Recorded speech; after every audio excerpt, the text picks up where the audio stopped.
Poker is a game of information, and the more you have of it, the better. After all, if you knew everyone's cards, it would be easy, right? Players obtain information in different ways. This program will help you know where to look for it. There's no right or wrong way to play poker. There's not one method that will guarantee success, but there are ways and means for you to maximize your chances of winning. There are good habits and bad habits. There are situations to avoid and situations to seek. And there are those who have the knowledge to exploit them. We're going to teach you how to master the game, from the basics to the advanced.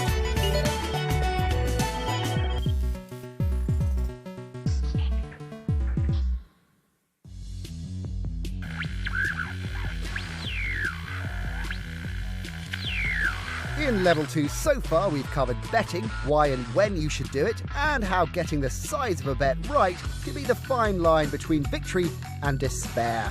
We looked at the art of folding, and in the last show we checked out playing styles. Now it's time to focus on your opposition and how to get the better of them. This show is all about gathering information. Your success at the tables may very well depend on how much information you can gather and how much you give away. How about if I show you mine, and you show me yours? This show looks at poker played all over the world, but today we'll travel to Macau for a hand from the Asia Pacific Poker Tour, and we'll visit the capital of poker, Las Vegas, as we drop in on the home of kid poker, Mr. Daniel Negreanu, who shows us what information to look out for when playing online. We'll also take a look at body language and the betting patterns you should look out for. Plus, we cover more terminology and take in a few important pieces of advice. But before all that, we'll kick everything off, as usual, with the first of today's 2 tutorials. There's an abundance of information that can help you in your decision-making process. Obviously, there are your cards and the community cards. There's your position at the table, determined by the dealer button. There are the actions of the other players, bet sizes, and a lot more. The more of this you gather, the better your decision can be.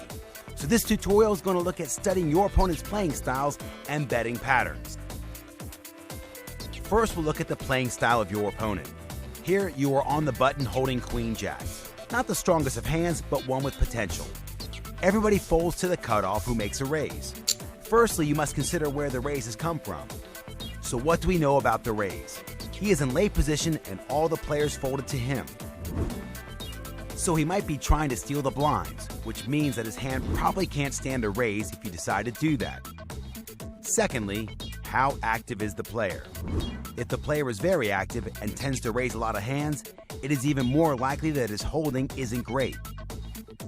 To figure out what type of player you are facing, you just need to observe him. Do they play a lot of hands? Do they raise a lot in late position? Have you seen them fold to a re-raise? If the answer to most of these questions is no, you can safely assume that they have a strong starting hand, and you can fold your mediocre Queen Jack. If the answer is yes, consider raising or calling. It is especially important to observe the player directly to your left and right. The style of player to your left determines how easily you can steal their blinds. If they are very cautious, you might take most opportunities to try and steal. If they are strong or aggressive players, you want to limit this to only your decent starting hand. The players to your right are important as their style determines how hard you should defend your blinds. If they raise often, you can call, or even raise with a wide range of hands. 220. If they don't, tighten up and only play strong holdings. You should also observe the betting patterns of your opponents. Work out how much they bet when weak and when strong. Some players tend to bet big amounts if they are bluffing, and small amounts if they have a strong hand. Others do the exact opposite. Stay observant, and if you figure out what bets mean for a particular player, you will have them in your pocket. Recap. Look out for your opponent's playing styles and their betting patterns. Keep an extra eye out on your neighbours, as it's them you're most likely to play against when the blinds are at stake. In the next tutorial, we'll tell you about some specific things to look out for when playing online. Okay, ever wished a poker pro would explain how to gather information on your opponents whilst playing online? Well, today's your lucky day. Here's Daniel Negreanu doing just that. we went to Vegas to observe Daniel in his natural habitat to see if we could pick up any tips from the poker legend Well played. as he takes us through his online strategy. Hello, everybody. We are at my house. Okay, so here's the deal. I'm going to play a 6-max sit and go here and do my best to try to figure out some tendencies of the players, and we'll go over how you do that. I don't know any of these guys at the table right now, so they're a blank slate to me, so I'm basically going to base my decisions on the limited information that I'm going to get here. Well, I'm on the button, so you know, you want to be aggressive when you're in position, especially 6-handed. So 7-9 offsuit, not a great hand, but in position. Neither of these players have played a hand yet, so you know, there's a good chance that they're also playing very tight and early going. So I think there's a decent chance I'll pick up the 30. And if someone raises, well, I'll obviously just fold. Well, and B-Ball Wiz has re-raised me to 160. So I'm going to let this one go. Minimal damage. Normally, when I play these things, I sit on the couch. I'm more of a lie-down guy, and Mushu's next to me, my little dog, who burrows. Chihuahuas love to burrow. So when people come to my house, one of the first things I tell them is don't sit anywhere if there's a blanket because you might crush my dog. Okay, no one's gonna sit on your dog, dude. Get back to the poker.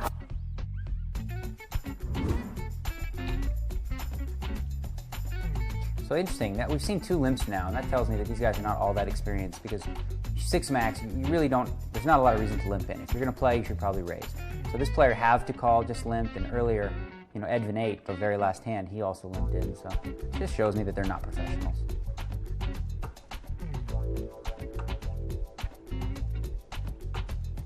Well, have to call is just limped in, and now he's checking all the way down against the big blind, so it's giving me the impression that he's a little bit of a weak player. So now we get a chance to see what they had. The big blind had 9-6 for 2 pair, and now you can click on this button, which is important to do, and have a look at what he limped with. He had 4-5 offsuit? So yeah, that's very bizarre. He limped in with 4-5 offsuit, the flop came 10-10-9, check, made a 4 in the river, and called. Have to call is obviously not a very good player. So next time, based on that information that I saw on have to call, I'm going to try to isolate him, and I'm going to try to play a lot of pots with him in position since I'm right on his left. The bar area is kind of like the Bob Marley corner. Always been a reggae fan. They're everywhere. I mean, even if you go to the bathroom, you're not left alone. Bob is there with you. So far, we know that have to call is a limper, kind of weak, passive. B-Ball Wiz, when I raised on the button, he 3-bet me from the small blind, and he's been playing pretty tight. So my read is he's the most likely to be a professional at this table. Maybe also Piper K. Let's see, I have an ace in the small blind. Don't love it, but I'm going to make it 3 times the blind and try to just pick it up. Oh, he's re-raised me again. So that's 2 times in a row now where I've raised and he's re-raised. So I'm going to throw this away again, ace-6 offsuit. But it lets me know that when B-Ball plays, he's going to be re-raising a lot. So if he does re-raise me and I have a hand like 9s or 10s, against him, I'm going to probably go with it because he's re-raising a lot, so I can play with him with a weaker hand. He's all in. Okay, perfect. Nope. I'm going to stick it all in. Focus on the fact that I did well there. Whoa! All right, we've got ace-10. Have to call's raising the button to 450. It's a strong enough hand, I think, here, where he plays pretty loose, that we're going to stick it all in and hope that either A, we have the best hand, or B, that he folds. We obviously don't want B-Ball to call. If he calls, we're in real big trouble. And we've been called. Uh-oh, we're in trouble. Ace-King against ace-10. Oh, flop to 10, but it's also a king there. 4 on the turn, 5. Okay, so now we are in rough shape. At this stage, you really got to take some risks to get to the final 2, and we took ours. Did not work out, but notice Edvin was down to 400 just a minute ago, and he's back to 3,700, so we won't quit. Oh well, you don't have to win everyone. Whoa, ship it. That kind of scares me. If we don't have anything decent, I'm going to stick it all in. 2 5s. Definitely better than we expected. So here's our big moment. All in for 435. Got to have this one or we are done for. Have to call called. He's got ace-queen. Okay, so we're in front. It's a race. Ah, we lost the race. Ace on the flop. Nope. Well, that's it. We finished in 4th place, but I feel like we played okay. So we learned to be aggressive halfway through, play tight early, and pay attention to your opponent's pre-flop patterns, and that should help you understand their level of competence. It's not just in live games that you hear poker's slang.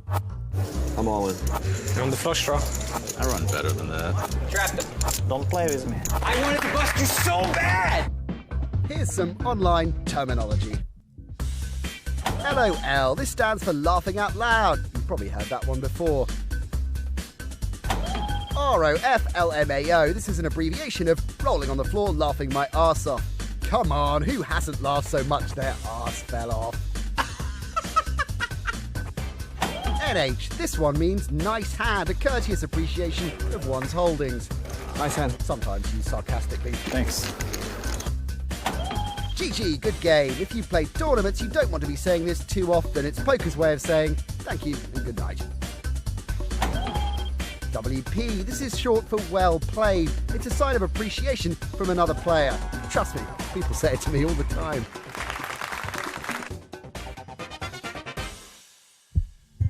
Hollywood always suggests that the hero is able to make the winning call just by the look on the bad guy's face. Well, the truth is that tells come in many different forms. Here's a few things to look out for. Some say it's all in the eyes. Others see a scratch or a rub, and that's all the information they need. Weak is strong. Strong is weak. Don't you dare reach for your chips as soon as the flop is dealt. Keep still, don't move, and never show your cards. To illustrate this, let's open the vault. In this hand from the big game, loose cannon Troy Howard has called Antonio Esfandiari's preflop raise with ace-queen suited. The notoriously aggressive Viffer has come along for the ride. The flop misses everyone and Howard checks. Viffer bets and both players fold. I should have raised. The difference between the two, Howard shows his cards. On a table full of pros, the last thing you want to do is let them know that they can push you around. Big no-no. Now let's see how it should be done. Action comes from the Asia Pacific Poker Tour Season 2, the Macau main event. Mikhail Rosen has a monster hand with a set of jacks and has put Charles Chua all in after the flop. All in. Chua folds, and Rosen slides his cards back to the dealer, face down. Fast forward to later on in the tournament, and Chua's unhappy. Well, thinking about that hand with him. Why? Because Rosen didn't show. Next up, keeping a straight face. We head to Monte Carlo and the 6th season of the European Poker Tour. Nicholas Chuiti has flopped the nuts straight and a straight flush draw against Craig McCorkle's second pair. Is McCorkle going to get any information here? Not likely. No movement, no information, and Chuiti goes on to win a big pot. Which is more than we can say for Joao Ferris and Punta del Este during the 2nd season of the Latin American Poker Tour. Here he bluffs out in the turn with King High. Pay close attention. The head shake is all the information his opponent needs to re-raise all in. All in. What did we tell you? Keep a straight face, or next time it might be you who's shaking their head after losing a big pot. If you want to watch the show again, recap previous episodes, or join the series at a more advanced level, then go to everythingpoker.com. So now for today's pre-break question, where we're going to sweat a hand with Marcel Lusk against Ben Grundy, and you have to work out what cards are in Grundy's hand from the moves he makes. Marcel gets 9-10 suited in middle position, raising to 3 times the big blind, which is 24,000. Grundy then re-raises to 41,000. Marcel calls. Grundy checks the Jack 2-5 flop, and Marcel follows suit. The turn is the 4 of diamonds, and Grundy checks it again. Lusk decides to bluff and bets 50,000, and Grundy folds. Now, what could Grundy's hand be? Is it A, Queen Jack, B, Ace Queen, or C, 9-8? Join us after the break to find out the answer.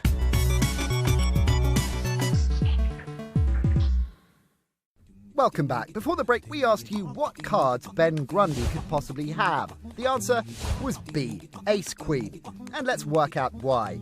Before the flop, Grundy re-raised Marcel Lusk. This is our first indication he's holding a strong hand. The flop comes Jack 2-5, and Grundy checks, our second piece of evidence. Why raise pre-flop, but check after the flop?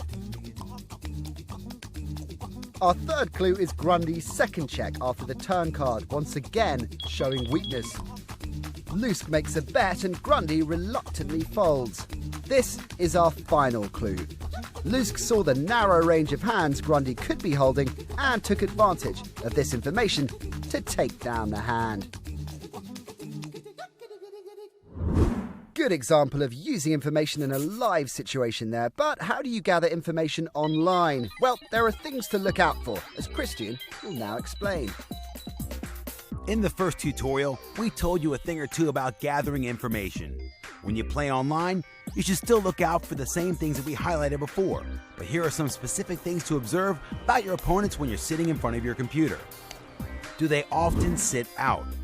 Sometimes you'll see a player run out of time on an online table. If it happens a lot, there's a good chance that they're not concentrating. They could be watching a film, at work, cooking, who knows. Just outplay them and steal their blinds when you see them sitting out. If they are sitting out, they'll auto-fold. Do they use the chat box?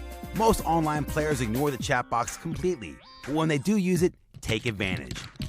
There are all kinds of things to look out for, but a common tell is when they're whining and insulting other players. Take advantage of this. They could be on tilt. Do they use the auto check box? Quick checks often mean that a player has ticked the auto check box. It's a sign of weakness. If they're strong, they're unlikely to auto check. Here, Ballantrae has quickly checked on the flop and the turn. Sensing the weakness, seat 3 bets, and Ballantrae, after showing weakness on the previous 2 streets, folds. How quickly do they play? Pay close attention to the speed of your opponent's play. Right now, we're going to watch All Love All In. He tends to bet very quickly, but something changes this time. Here he takes quite a while longer to bet the turn, which could signal that he's got a good hand. He also takes his time on the river. His opponent raises, and All Love All In calls. Lo and behold, we see that he has 2 pair. Similarly, if players are quick to check after the flop, they could be weak. In this example, we've raised on the button, and All Love All In has called on the small blind. Now pay attention to how quickly he checks. It's almost instant. This is a sign of weakness, so it's a good idea to c-bet, regardless of our weak hand. He quickly folds, and we win the pot. Some great advice on what information to look out for when playing online. It could make all the difference in the long run. Here's Vanessa Selpst with an important tip on how to keep your opponents guessing about the way you play.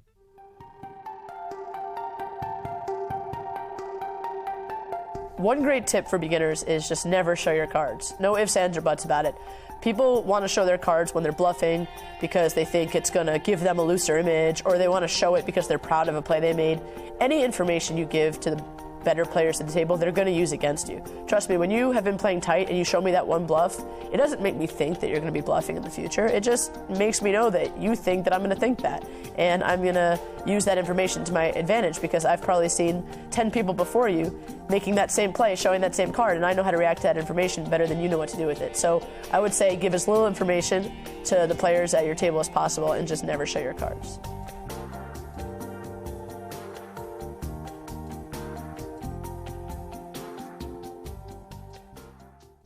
Good tip, Vanessa. Now, if you want to learn more about poker, then go to pokerstars.com. Study your opponents, examine their appearance, seek patterns in their behaviour, and then do bad impressions of them, like this. Okay, you want an imitation? Let's see. Rolling? The shark is coming! Man, go to the swimming pool! When you play with the shark, you're going to lose! I don't like that. Oh, I know one guy. So I had ace-king suited, so I re-raised, and then he 6-bet shove, so it was so sick, I folded. He was always betting like this. Queen 10? Really? Look at this guy! Queen 10! Enter Eastgate, he would just grab a hand of chips and just... I know he have a hand, but he raised the flop, and I know he's thinking that I was thinking he's going to move all in. Who do you want me to imitate? He looks like a serial killer, actually. Baby, you're letting your emotions get too much into it. You know, it's just a hand. It's Chad. This is ridiculous. This is ridiculous. Of course I can't beat the queen 3. This is so bad. I should just go to my room. Way. You know, babe, when you play with Scotty Wynn, baby, it's gonna be all over. Keep that on, baby. So now we know that Daniel could have been an impressionist had it not been for poker. Maybe. And what the pros would have been had they not been poker players is the topic for today's powwow, which features EPT title holder and British head turner Liv Bourret, American Vanessa Russo, who boasts over $3 million in tournament winnings, the man with more EPT cashes than anyone else, Luca Pagano, and 2003 World Series of Poker main event winner, Chris Moneymaker. Okay, let's do this. Chris, have I ever told you that I decided to become a poker player because of you? Seems like a very smart decision. Really? Do I get a cut for that? If it wouldn't be for that guy in Vegas, 2003, winning the World Series of Poker, what you were doing now? I mean, what was your dream? I would probably right now, I'd be like an underwear model probably. Be one of the Victoria's Secret boys. Yeah, I could be the guy that gets all the Victoria's Secret girls ready. All right. Okay. What about you? I saw you winning one of the most important tournaments in the world, the EPT San Remo. What about that? Yeah, it's still very fresh. It's fresh in my mind. It's a pretty wonderful experience. Not quite as good as winning the main event though. But, anytime you win a tournament, it's always good. Yeah, not complaining. And without that win? What would I be doing? Yeah. Oh, I wanted you guys to guess. Some kind of a musician. I would guess some kind of a musician. See, I would go like a veterinarian. Really? Yeah, I think you're like an animal type girl. Do you like animals? I love animals. Yeah. All right, that was a good read. That's a good read.